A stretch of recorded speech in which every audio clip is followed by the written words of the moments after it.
3 जिसमें जिसमें कि क्वेश्चन दिया हुआ है कि E is a point on the side AD के साइड में एक E पॉइंट है produced in a parallelogram ABCD। देखो सबसे पहले हम लोग को पैरेललोग्राम ड्रॉ करना है, इसलिए पैरेललोग्राम ABCD हमने ड्रॉ किया और गिवन है कि E एक पॉइंट है प्रोड्यूस्ड टुवर्ड्स AD, इसीलिए E हमने ऐसे प्रोड्यूस किया तो ये AE और ये रहा AD, ठीक है। तो और गिवन है कि और हमें क्वेश्चन में दिया हुआ है कि हमें प्रूफ करना है ट्रायंगल ABE और ट्रायंगल CFB को। तो अब इस क्वेश्चन को अप्रोच कैसे करते हैं, इस क्वेश्चन को सबसे पहले एनालाइज करना है कि इसमें क्या दिया हुआ है। सबसे पहले ये पैरेललोग्राम है तो तुम्हारा AD तुम्हारे BC के पैरेलल होगा, क्योंकि पैरेललोग्राम का प्रॉपर्टी होता है opposite sides are parallel to each other, मतलब कि ये दोनों आप लोग का पैरेलल होगा, ये दोनों पैरेलल होगा। और दिया हुआ है कि AD E तक प्रोड्यूस्ड है, मतलब कि AE is also parallel to BC, है ना। और हमें प्रूव करना है कि ये वाला जो ट्राइंगल है,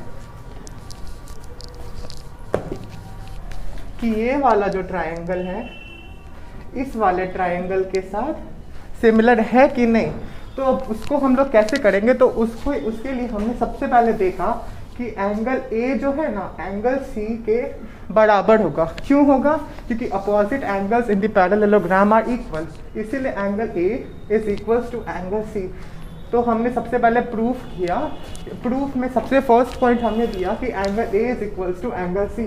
एंगल A जो है एंगल C के बराबर है because of the property of parallelogram where opposite angles are equal to each other. उसके बाद सेकेंड पॉइंट हमने ये देखा कि ये जो ट्राइंगल है ना, ये जो ट्राइंगल है ट्राइंगल DFE, उसका एंगल E और जो ट्राइंगल है CBF, उसका जो एंगल है एंगल P, मतलब CBF जो एंगल है वो दोनों अल्टरनेट इंटीरियर एंगल से इक्वल है। क्योंकि ये दोनों अगर लाइन है उस पर अगर ये वाला ट्रांसवर्सल है और उस पर ऐसे करके अगर एक एंगल दिया हुआ है, नीचे में एक और ट्रांसवर्सल खींच दो, अरे चल ठीक है कोई बात नहीं। क्वेश्चन नंबर 8 है, ध्यान से सुन लो।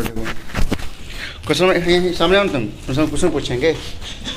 देखो क्वेश्चन नंबर 8 में आपको क्या प्रूफ करना है, ABE कौन सा साइड, देखो ABE कौन सा है, AB ये पार्ट और दूसरा कौन सा पार्ट है CFB। तो CFB कौन हो जाएगा CFB, मतलब इस बड़े से ट्रायंगल को छोटे से ट्रायंगल करना है, सिमिलर करना है। तो सिमिलर कितने कंडीशन में पढ़ा था बताओ, 3 कौन कौन, एंगल वेरी गुड। तो मतलब हमने पढ़ा था एंगल हम 2 मिल सकते हैं अगर एक ट्रायंगल, यदि एक ट्रायंगल के अंदर 2 एंगल तो तीसरा भी इक्वल, मतलब 2 ट्रायंगल के अंदर 2 एंगल इक्वल है तो थर्ड एंगल क्या होगा खुद ब खुद इक्वल।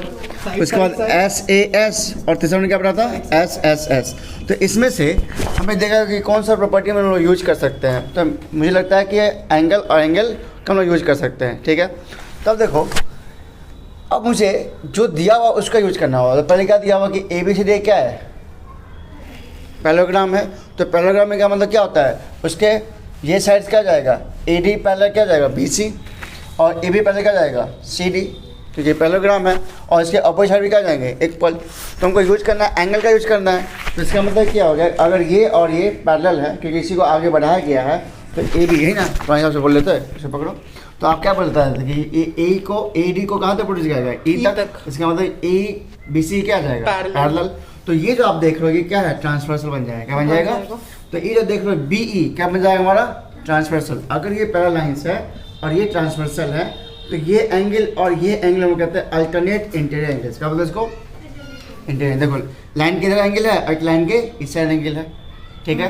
तो ये एंगल और ये एंगल क्या जाएगा आपस में इक्वल, क्यों अल्टरनेट इंटीरियर एंगल्स, हाँ अल्टरनेट इंटीरियर एंगल्स। नाउ एक और एंगल देखो, एंगल A इक्वल क्या जाएगा C, क्यों प्रॉपर्टी ऑफ पैरेललोग्राम। नहीं तो 2 एंगल तो इक्वल हो गया, नहीं तो मुझे थर्ड एंगल क्या जाएगा खुद में खुद इक्वल। वैसे हमको 2 ही एंगल का यूज करके इसको हम लोग क्या कर सकते हैं पैरेलल सिमिलर दिखा सकते हैं। तो यहाँ पर लिखा भी है angle A equal to angle C, लिख सकते हो अपोजिट एंगल्स ऑफ पैरेललोग्राम या प्रॉपर्टी ऑफ पैरेललोग्राम। और सेकंड एंगल से लिखा EBC ये वाला ना, ये इक्वल टू ये alternate interior angles. Therefore triangle AB similar triangle CFB। समझ गए, बस 2 ही प्रॉपर्टी यूज करना था। Thank you. सर और ये भी तो कर सकते हैं, अगर ये दोनों BOA से हो रहा है इक्वल, तो ये दोनों इक्वल है, तो इसका मतलब ही है कि angle E is equal to angle B। हाँ, लेकिन यहाँ पे क्या ना, आपका ऑलरेडी दिया हुआ है पैरेलल हाँ, है। क्योंकि ये दोनों पैरेलल है। हाँ, लेकिन ये ऐसे भी तो कर ट्रांसवर्सल सकते है। हैं, अगर ये पता नहीं हो कोई भूल जाए कि ये पैरेलल है, तो ऐसे भी तो कर सकते हैं। हाँ, ये BOA है, ये दोनों के इक्वल है, इसका मतलब है कि ये इसके क्वेश्चन 9 इधर सामने देखो, क्वेश्चन 9 दिया हुआ है एनसीईआरटी का कि इन फिगर 6.39 फिगर दिया हुआ है आपके बुक में। तो आपको दिया हुआ है इसमें कि ABC and AMP are two right triangles. तो ABC और ये AMP ये दोनों आपको क्या है, राइट ट्रायंगल्स है, ठीक है। राइट एंगल एट बी, कहाँ पे दोनों है, right angle at B and एक M पे है, ठीक है। प्रूव दैट ABC, ये ABC जो है ये क्या है, सिमिलर है किसके, AMP के। तो बताओ सिमिलर कैसे करेंगे। तो फर्स्ट हमको दिख रहा है 90 डिग्री। हाँ, कौन सा एंगल, एंगल M और एंगल B, ये तो 90 है इसके अंदर। दूसरा पार्ट क्या जाएगा, एंगल एक कॉमन, एंगल A कॉमन, ठीक है। इसमें इस ABC में एंगल A आ रहा है और इस AMP में एंगल A आ रहा है, तो ट्रायंगल क्या हो गया, सिमिलर। तो लिख दो, कंडीशन लिख दो, अब लिखते जाओ कंडीशन। एंगल AMP और एंगल ABC 90 डिग्री है गिवन बाय द क्वेश्चन, और प्रूफ करना है।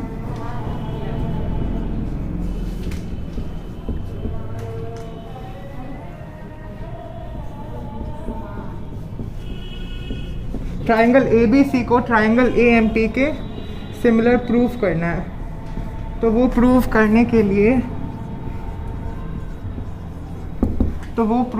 लिए सबसे पहले गिवन है angle B is equals to angle M which is 90 degree according to the question.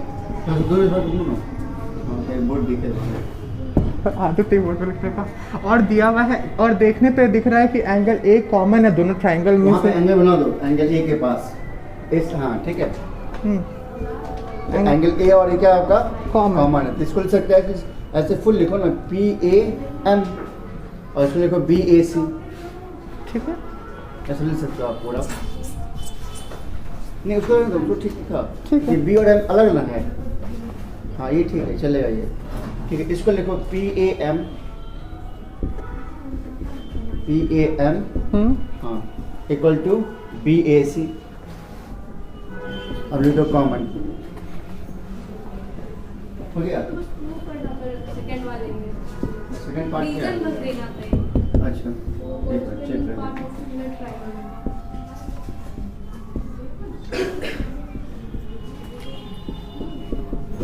चलो ठीक है, ये तो है कंप्लीट, वेरी गुड। ये एक क्राइटेरियन इधर समझ ही गए हैं। अब क्वेश्चन नंबर इसी का सेकंड पार्ट क्या देखो, इसका चलो सेकंड पार्ट सब लोग आओ, तो सेकंड पार्ट पे बताओ। लिखा हुआ है CA बाई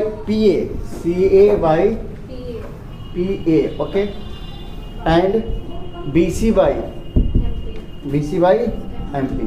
तो सिंपल सी बात है, जब ट्रायंगल सिमिलर हो गया तो उसके कॉरस्पॉन्डिंग पार्ट क्या होंगे, प्रोपोर्शनल होंगे। नहीं, अकॉर्डिंग टू, कर दे प्रूफ, लिख दो फ्रॉम द फर्स्ट पार्ट। इसको इक्वेशन 1 मान हाँ। लेते हैं। क्योंकि हाँ जैसे तो रिजल्ट, क्योंकि ट्रायंगल क्या है, ABC, ये ट्रायंगल आपस में क्या सिमिलर है ना। हाँ डायरेक्ट कर दे कि पूरा हाँ, लिख रहा है sorry। AB बाई MP, वो ऐसे कर। लिखो ना।